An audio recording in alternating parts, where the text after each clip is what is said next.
satu ini sudah sering kita dengar dan kita ikuti kelas pelatihannya. Dan pagi hari ini kita charger lagi ilmu yang dari beliau ya. Wow.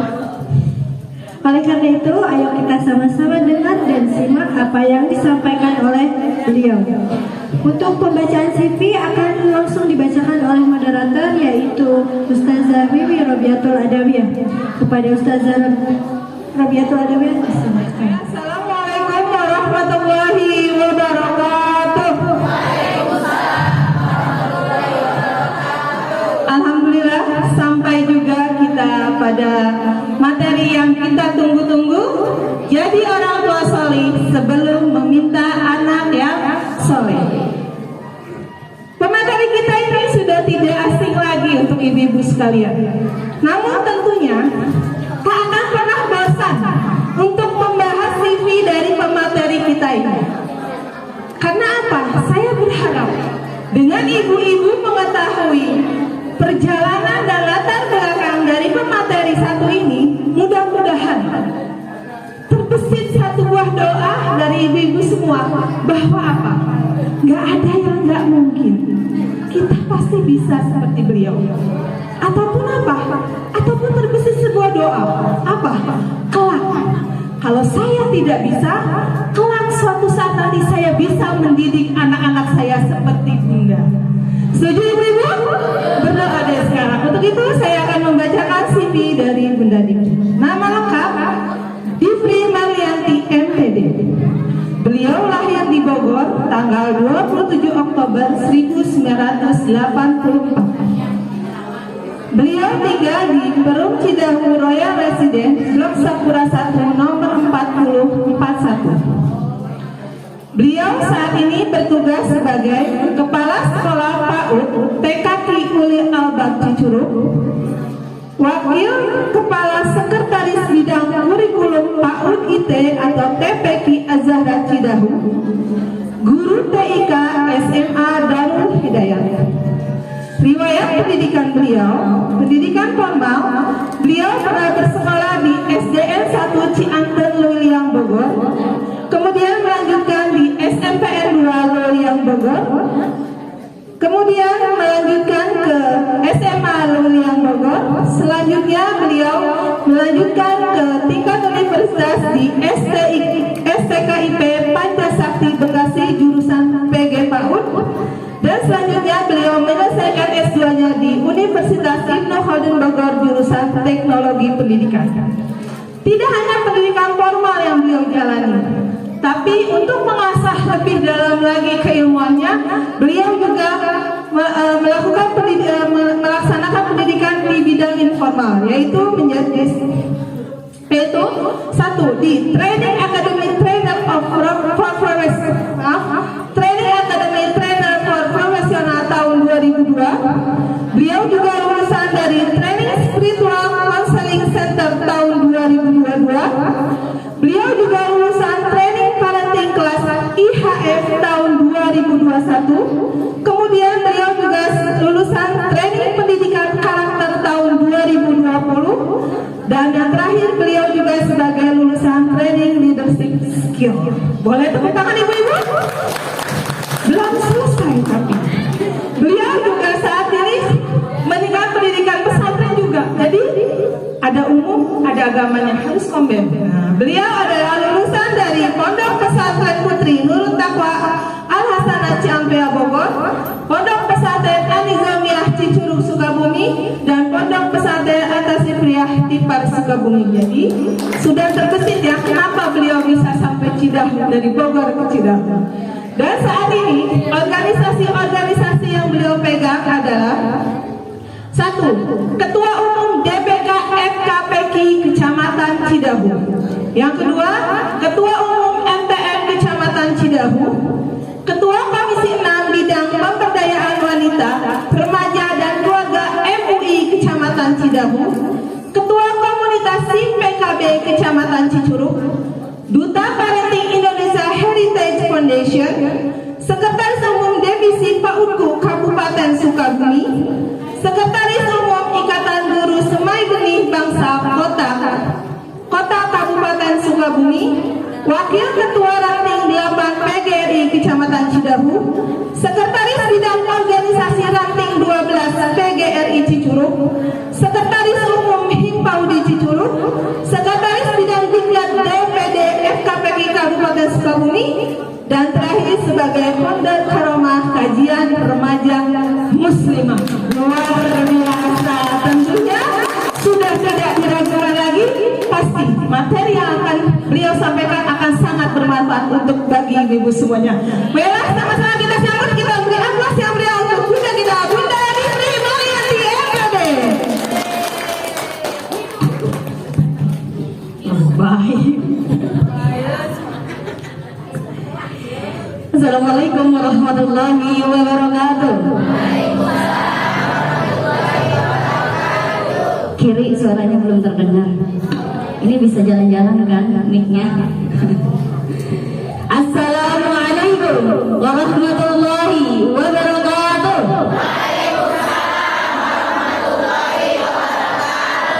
Kita capcir dulu sebelum dimulai. Silakan ibu berpasang-pasangan.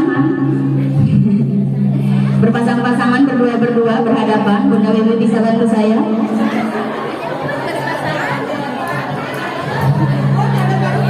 Berhadapan seperti ini ya. Oke, tangannya seperti ini Bu. Oke, salaman dulu. Oke. Silakan dilihat teman di depannya. Silakan ditatap teman di depannya. Apakah sudah cantik? Apakah kerudungnya sudah rapi? Sudah. Bu, silakan bersalaman tapi tidak kena seperti ini. Ada yang tahu warna merah? Tahu. Ada yang tahu warna hijau? Tentukan dulu siapa yang mau jadi warna merah, siapa yang mau jadi warna hijau. Masa berantem. Tunjuk tangan yang warna merah. Oke. Tunjuk tangan yang warna hijau. Terima kasih. Bu, kalau saya bilang merah, merah nangkap, hijau menghindar. Oke? Oke, saya merah ya. Merah. Nah, kalau saya bilang hijau, hijau nangkap, merah menghindar. 1, 2, 3, hijau. Nah, bisa? Gampang nggak sih? Gampang ya? Yuk, kita coba. Silakan simpan tangannya.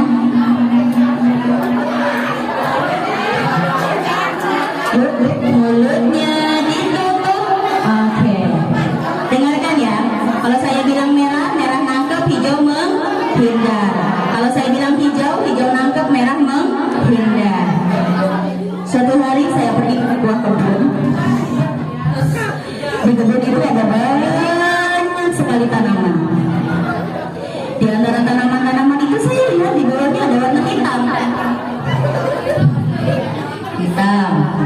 Konsen, silakan konsen. Dan ketika saya lihat ke atas, warna merah di atas itu.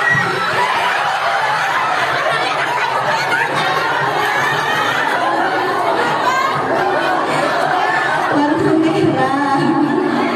Simpan lagi, langsung simpan lagi. Di atas itu sangat indah sekali. Terlihat bunga-bunga di taman itu. Ada warna abu-abu, kuning, hitam juga ada, hitam, agresif, dan daun itu berwarna merah.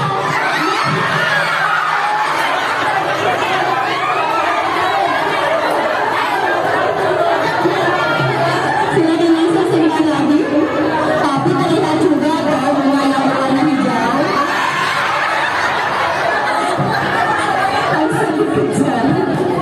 Baiklah,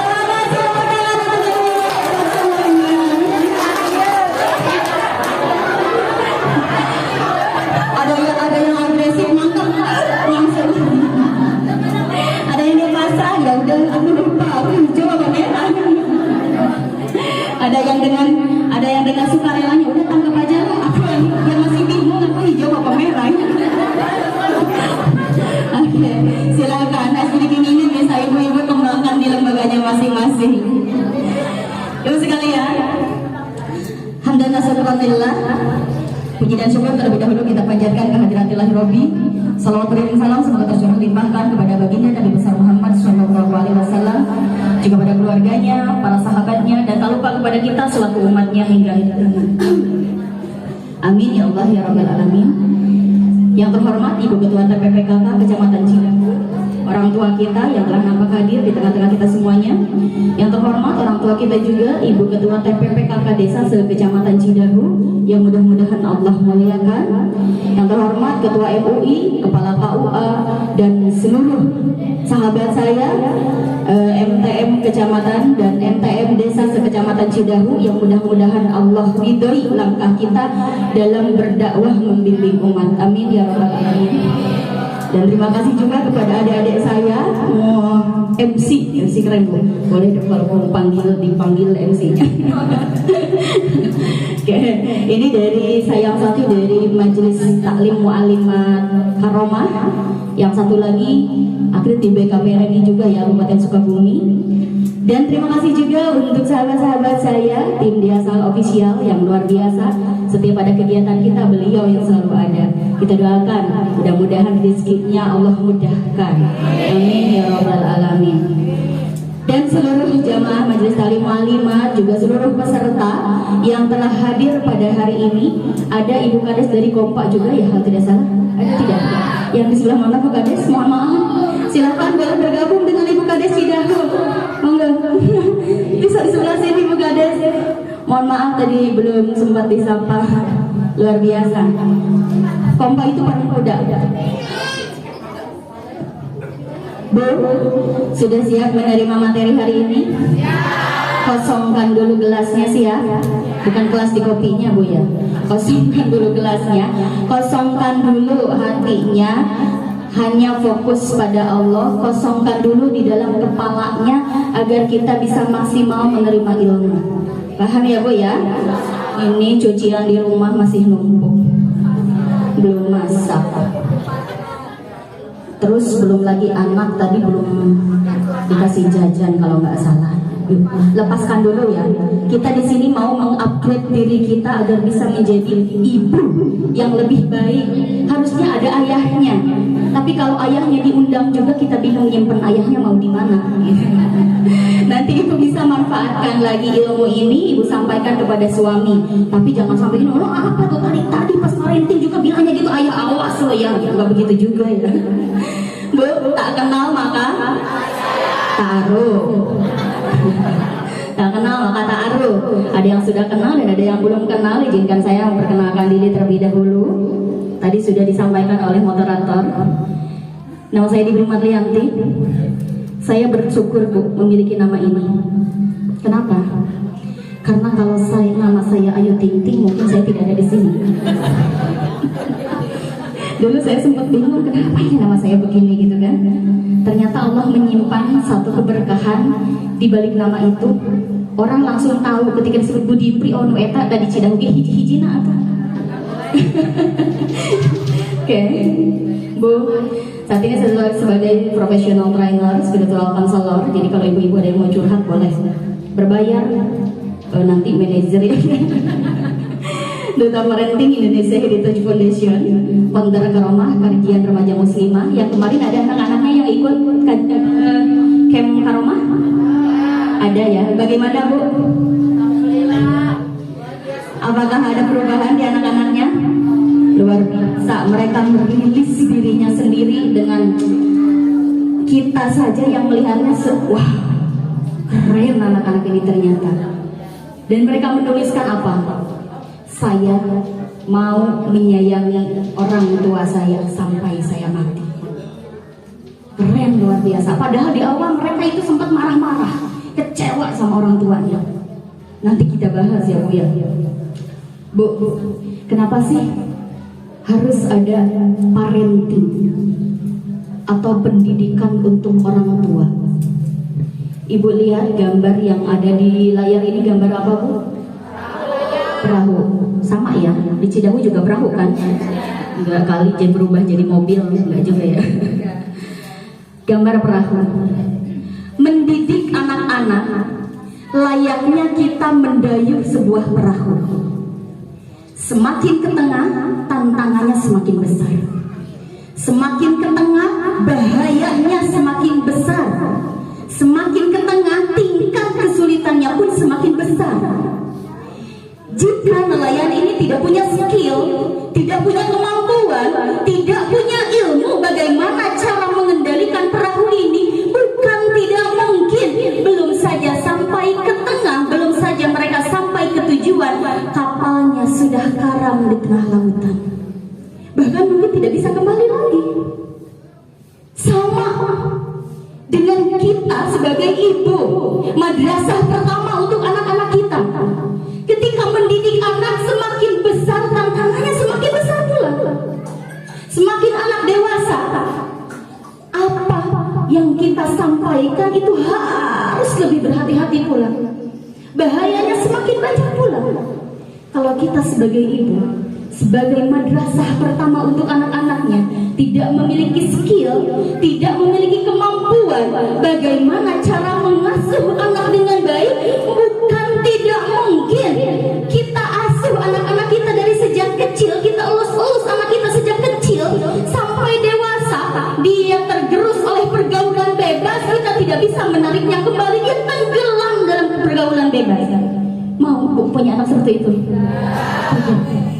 Kita ingin anak-anak kita dari kecil sampai bahkan sampai mereka dewasa, sampai menikah nanti, kita ingin anak-anak kita menjadi anak-anak yang soleh.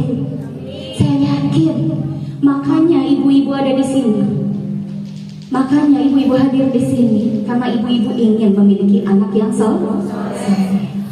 Bu, anak itu adalah amanah. Apakah ibu-ibu setuju dengan pernyataan ini? Anak adalah amanah dari Allah. Setuju. Yang namanya amanah, satu amanah. Saya analogikan dulu. Misalnya, Ibu Kades Pasir Doton memiliki keinginan dari sejak lama sekali. Beliau ingin membeli sebuah laptop yang harganya mahal puluhan juta. Tiba-tiba suatu hari beliau dapatkan laptop itu dengan upaya yang luar biasa, dengan jerih payahnya yang luar biasa. Beliau dapatkan laptop itu. Satu waktu Ibu Kades Pasir Doton menitipkan laptop itu kepada Ibu Kades Pondok Asotonggo. Bu, saya titip deh laptop ini. Ini keluaran terbaru loh Bu. Saya beli masih crash, masih bagus. Saya titip ya. Tapi nggak boleh rusak ya Bu. Nanti ketika saya ambil kembali ini laptop harus keadaan baik lagi loh Bu, nggak boleh rusak. Udah wanti-wanti loh Bu, nggak boleh rusak. Tiba-tiba sedang beberapa hari Ibu Kades Pondok Asotonggo menggunakan laptop itu. Karena Ibu Kades Pondok Asotonggo tidak memiliki skill atau kemampuan mengoperasikan itu laptop, maka laptop itu rusak. Ketika diambil oleh Ibu Kades Pasir Doton, Bu, laptop saya mana? Bu, ini laptopnya, tapi maaf ya nggak bisa nyala. Bu, kira-kira apa yang dirasakan Ibu Kades Pasir Doton? Kecewa, apalagi marah, kesel, bener nggak? Kesel, karena apa? Tuh laptop didamba-dambakan dari sejak lama loh. Saya mau laptop ini. Ketika dapat dirusak oleh orang lain, kesal nggak kira-kira? Kesal. Begitu pun dengan anak Bu. Itu hanya sebuah benda loh, hanya sebuah benda yang sebetulnya tidak ada artinya. Lalu bagaimana jika yang menitipkannya adalah Allah Subhanahu wa Ta'ala? Allah titipkan kepada kita semua yang hadir di sini, ibu-ibu yang hadir di sini berupa anak. Allah bilang nih, saya titip anak di dalam rahim kamu. Kandung dia, keluarkan dia, didik dia dengan baik. Dan suatu saat nanti kata Allah, pada saatnya nanti saya ambil anak ini, kembalikan anak ini dalam keadaan bersih. Saya tidak mau tahu. Bu, itu Allah lah yang minta. Ini anak saya cuma titipkan sama kamu, bukan hak kamu. Ini anak hak saya. Meskipun pada kenyataannya anak ini diasuh oleh kamu, ini tetap hak saya. Saya hanya menitipkan kepada kamu, jaga dia dan kembalikan kepada saya suatu saat nanti anak ini dalam keadaan bersih. Lalu bagaimana suatu saat nanti anak-anak kita yang kita lahirkan dari dalam perut kita, yang kita didik dari sejak kecil, kembali pada Allah, dia dalam keadaan kotor, Bu. Siapa yang akan dimintai pertanggungjawaban? Mungkinkah Allah meminta pertanggungjawaban pada orang lain? Tidak. Kita orang tuanya yang akan dimintai pertanggungjawaban. Sudah sejauh mana kamu mendidik anak-anak kamu? Sudah sejauh mana kamu menjadi ibu yang hebat? Sudah sejauh mana kamu menjadi ibu yang soleh? Kamu minta anak kamu menjadi soleh, tapi kenapa kamu juga tidak bisa soleh? Kamu minta anak kamu baik, tapi kenapa kamu belum bisa baik?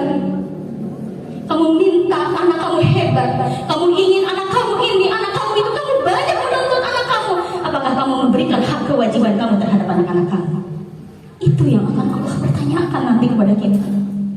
Ibu semuanya yang hadir di sini, apakah kita sudah siap menerima atau menjawab apa yang akan Allah pertanyakan kepada kita nanti? Bu, bayangkan satu persatu wajah dari anak kita, dari sejak dia lahir sampai dia besar sekarang. Sudah berapa kali kita sebagai ibu khususnya melakukan kesalahan terhadap anak-anak kita. Bahkan ketika anak-anak kita dizalimi oleh ayahnya sekalipun, kita sebagai ibu tidak mampu membela mereka. Kenapa? Banyak sekali kesalahan yang kita buat terhadap anak-anak kita. Makanya kita ada di sini, makanya kita hadir di sini. Kita ingin menjadikan anak-anak kita saleh, tapi juga ingin kita sendiri menjadi saleh. Bu, nanti jangan dulu nangis sekarang, Bu, masih panjang. Saya bingung nanti isi materinya. Bu, anak itu ibarat seperti kertas putih. Kertas putih, loh. Kertas ini akan terlihat indah atau tidak tergantung bagaimana kita orang tua mengukir apa di dalam kertas itu. Kalau kita mengukir tidak baik, maka kertas itu akan terlihat tidak baik. Tapi kalau kita mengukirnya indah, maka kertas itu akan terlihat indah. Kalau kita mendidik anak-anak kita dengan baik, dengan ajaran Rasulullah, dengan aturan Allah, maka ketika kembali pada Allah, anak-anak kita akan kembali dalam keadaan bersih. Tergantung dari bagaimana kita sebagai orang tua bisa mengarahkan dan mendidik anak-anak ini. Saya tahu di sini juga banyak mohon maaf, banyak ustaz. Saya tahu di sini juga banyak guru. Mau itu guru sekolah, mau itu guru ngaji. Bu, pernah nggak kita berbayangan? Saya loh pegang nih di depan begini, nunjuk-nunjuk orang, ngasih keterangan sama orang. Tapi kok kenapa anak saya itu tidak suka sama saya? Tapi kenapa anak saya masih banyak kecewa sama saya?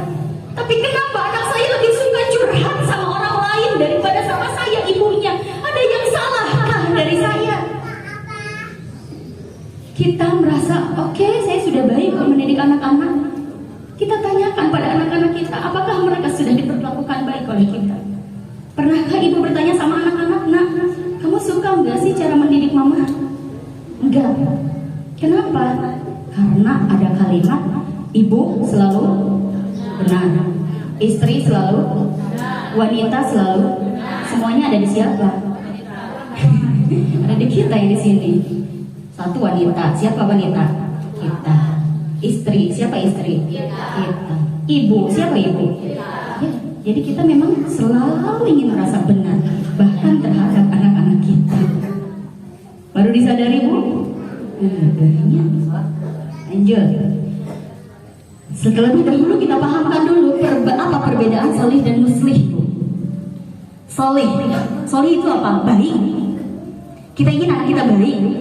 Baiknya baik menurut apa? Duniawi apa ukhrawi? Bu, kalau hanya kita ingin baik, anak kita baik secara duniawi saja, orang kafir pun baik, Bu. Betul tidak? Banyak orang non-muslim yang baik? Banyak. Tapi baiknya non-muslim hanya dibalas kebaikan di dunia saja. Kita ingin anak kita solih, baik ukhrawi. Bu. Karena apa? Kalau hanya baik di dunia saja, balasannya hanya di dunia saja. Tapi kalau baik secara akhirat, balasannya adalah dunia dan akhiratnya anak kita baik. Anak kita santun, anak kita baik, tapi kalau dia tidak mau melakukan perintah Allah, buat apa? Karena di akhirat nanti yang akan dimintai pertanggungjawaban itu perintah Allah, Bu. Terutama apa? Sholatnya. Paham kan ya, Bu? Bukan hanya baik saja, tapi juga baik di hadapan manusia dan baik di hadapan Allah. Bukan hanya baik di hadapan manusia saja. Pembedanya apa? Garis pembeda antara solih duniawi dan ukhrawi adalah keimanan kepada Allah. Tanamkan akidahnya, ikat imannya. Jangan sampai anak-anak kita ketika kecil kita ikat imannya, ketika dewasa dia lepas. Naudzubillah, summa naudzubillah min dzalik.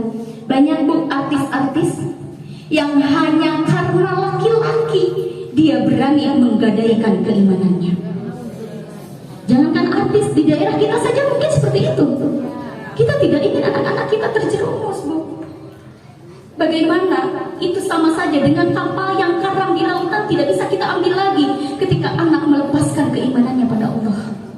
Naudzubillah, summa naudzubillah min dzalik. Bu, lalu bagaimana dengan yang muslim? Keluarga yang salih adalah keluarga yang selalu berbuat kebaikan. Namun kebaikan itu hanya bermanfaat untuk dirinya saja. Saya baik untuk bermanfaat untuk diri saya sendiri saja. Tapi kalau yang muslim, keluarga muslim adalah keluarga yang kebaikannya bermanfaat bagi dirinya dan juga bagi orang lain. Jangan hanya kita bermanfaat untuk diri kita sendiri, tapi juga harus bisa bermanfaat untuk orang lain. Terutama untuk siapa? Untuk anak-anak kita, untuk suami kita, untuk keluarga kita, untuk masyarakat di sekitar kita. Bu, orang yang lebih banyak kemanfaatannya itu akan lebih banyak Allah mudahkan segala urusannya. Jangan selalu bilang, abdi mah teu sana mau, abdi mah duka atuh. Tawadu bukan pada tempatnya. Apapun bisa kita lakukan bermanfaat untuk orang lain. Bu, bermanfaat untuk orang lain itu bukan berarti harus berdiri di depan seperti ini pegang ini, bukan. Ibu bermanfaat untuk orang lain, ada orang melahirkan di rumahnya tidak ada siapa-siapa, ibu tolong, itu bermanfaat untuk orang lain. Ada orang jatuh di pinggir, di samping kita, kita bantu, itu bermanfaat untuk orang lain. Jadi banyak versi bermanfaat untuk orang lain, bukan hanya bermanfaat orang lain itu mau orang wow, itu mau itu kalian, tidak, bukan seperti itu. Bermanfaat untuk orang lain, untuk anak kita sendiri, jadilah teladan untuk anak-anak kita sendiri. Kita mau keluarga kita muslim, maka didik anak-anak kita menjadi soleh. Bagaimana cara mendidik anak-anak kita menjadi soleh? Kitanya dulu yang harus soleh. Jadi semua kembali kepada siapa? Pada kita sebagai orang tuanya. Sejak kapan kita memulai mendidik anak untuk menjadi soleh? Sejak kapan sih? Ayeuna we saprak lahir di sana tema. Bu, didiklah anakmu 1000 tahun sebelum dia dilahirkan. Bahasanya begitu, 1000 tahun sebelum dia dilahirkan. Wah, kok bisa gitu? Maksudnya apa nih? Didik anakmu bahkan sebelum dia dilahirkan, agar dia menjadi anak soleh. Dengan cara apa? 1, mencari calon ayah dan ibu yang soleh. Mulai dari sini dulu, Bu. Banyak loh, siapa di sini yang suka update berita H-1 pernikahan dibatalkan hanya karena sertifikat rumah. Wah, ibu update nih luar biasa. Tapi daya ingat ibu-ibu itu ya, kalau yang masuknya di TV itu langsung, oh iya itu. Bu, mencari calon ayah dan ibu soleh. Sejak kita mencari pasangan hidup, memilih calon ayah dan ibu yang terbaik dengan cara memantaskan diri untuk calon orang tua soleh. Pantaskan dulu diri kita. Tidak perlu menuntut pasangan kita. Kitanya dulu yang harus memperbaiki diri. Kitanya dulu yang harus baik. Kitanya dulu yang harus soleh. Kitanya dulu yang harus mengikuti aturan Allah. Kitanya dulu yang harus mengikuti perintah Allah, menjauhi larangan Allah. Tidak perlu kita mencari kemana-mana. Pasangan kita akan datang, Allah akan kasih kok. Bun, saya perasaan kok baik ya sama orang. Tapi kenapa? Misalnya, kok saya dapat suaminya error? Ada yang dapat suami error di sini? Ada nggak? Saya mau tanya, error versi ibu itu apa? Kadang-kadang kita wanita itu baper ya, suami nggak ngapa-ngapain, dasar salah kita. Nah, errornya itu error versi kita. Kita ingin suami kita begitu, dia tidak melakukan itu, maka kita sebut suami kita error. Padahal mungkin kitanya juga error sama. Kenapa